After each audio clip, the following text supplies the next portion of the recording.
শুভ সকাল বন্ধুরা, শুভ সকাল জানিয়ে আমি আবারও একটা নতুন ভিডিও, নতুন একটা ব্লগ নিয়ে চলে এসেছি আপনাদের সামনে। কেমন আছেন বন্ধুরা? সবাই ভালো আছেন তো? এই যে আমি ফুল তুলে নিচ্ছি, স্নান সেরে এখন ছাদে চলে এসেছি। এই যে নয়নতারা ফুলগুলো, আমাদের অনেকগুলো গাছ আছে এগুলো। এই লাল ফুলটা দেখুন, দারুণ কালারটা, কি একদম দারুণ চমৎকার কালার। ফুল তুলে নিয়ে আমি আবার পুজো দিতে বসে গিয়েছিলাম। পুজো দেওয়া হয়ে গেল। পুজো দিয়ে আমার আরও যে পরপর একটা কাজ থাকে, সকাল থেকে শুরু হয়ে যায়। এই যে এখানে আবার চা বসিয়ে দিয়েছি, চা এখানে হচ্ছে দুধ চা। আবার এখানে আমি ভাজিগুলো কেটে নিয়েছিলাম, এদিকে পটল ভাজা হচ্ছে, এদিকে বেগুন ভাজা হয়ে গেছে অলরেডি। তারপরে আবার একে একে করে সব রান্নাগুলো করে নিচ্ছিলাম। এখানে আছে চাল কুমড়োর যে চোচা আছে না, সে খোসাটা আর আলুর সাথে একসাথে ভাজা, কালো জিরে ফোড়ন দিয়ে একটুখানি কাঁচা লঙ্কা চিড়ে দিয়ে এই ভাজাটা খেতে চমৎকার লাগে ডালের সাথে। ডাল ছাড়াও ভালো লাগে, আমি আজকে ডাল করিনি, এমনিই করেছি। এই ভাজাটা একটু ঢাকা দিয়ে দিয়ে ভাজতে হবে, যাতে চাল কুমড়োর সেই যে চোচাগুলো ভালো করে মিশে যায়, নইলে একটু শক্ত টাইপের থাকে তো। কচি চাল কুমড়ো হলে পরে তাহলে নরম হয়ে যাবে তাড়াতাড়ি, কিন্তু যদি একটু বুড়ো চাল কুমড়ো হয় তাহলে হতে একটু সময় লাগে, এই কারণে ঢাকা দিয়ে করতে হয়।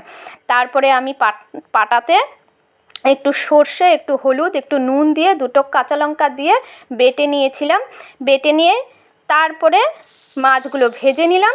এখানে হচ্ছে বাটা মাছ ভাজা, ছোট ছোট বাটা মাছ এনেছিল তো, ভাজা হয়ে গেছে। কালো জিরে ফোড়ন দিয়ে এখানে একটু ছোলা কচু আর আলু কেটে নিয়ে ভেজে নিব। ভেজে নেওয়ার পরে কিছু মশলা দিয়ে দিব। আগে লবণ দিয়ে দিলাম, তারপরে হলুদ দিয়ে দিলাম।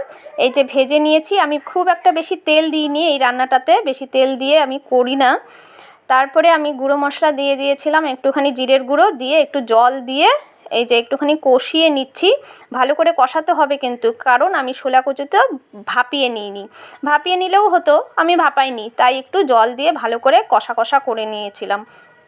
কষানোর পরে সেই যে আমি আবার সর্ষেটা বেটে রেখেছিলাম, সেটার মধ্যে জল দিয়ে নিয়ে গুলিয়ে সর্ষের জলটা দিয়ে দিলাম, কারণ ছাবাটা দেব না, বেশি গ্যাস হয়ে যাবে, ছাবাটা খাওয়া ভালো না, এই কারণে আমি সর্ষের জলটাই আমি ধুয়ে নিয়ে দিয়েছিলাম। সর্ষেটা দিই না, ছাবাটা অল্প অল্প তো যেতেই পারে, সেটা অল্প গেলে কোনো অসুবিধা নেই, নিচেরটা আমি দেই না, এই কারণে জল দিয়ে গুলিয়ে নিয়ে এইভাবে ঘুটে তারপরে আমি সর্ষের জলটা দিয়ে দিয়েছিলাম।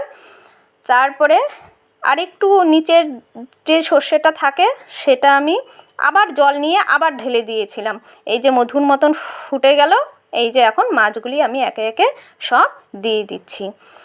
এই ঝোলটা খেতে খুব টেস্ট হয়, আপনারা একবার ট্রাই করবেন, দেখবেন খুব ভালো লাগে। আমিও সেদিন বানিয়েছিলাম, প্রায় বানাই তো, সব সময় তো আর আপনাদের সাথে শেয়ার করা হয়ে ওঠে না, তো আজকে একটু আপনাদের সাথে শেয়ার করে নিলাম। বাটা মাছ তো অনেকেই অনেকভাবে খায়, এইভাবে খেয়ে দেখবেন ভালো লাগবে।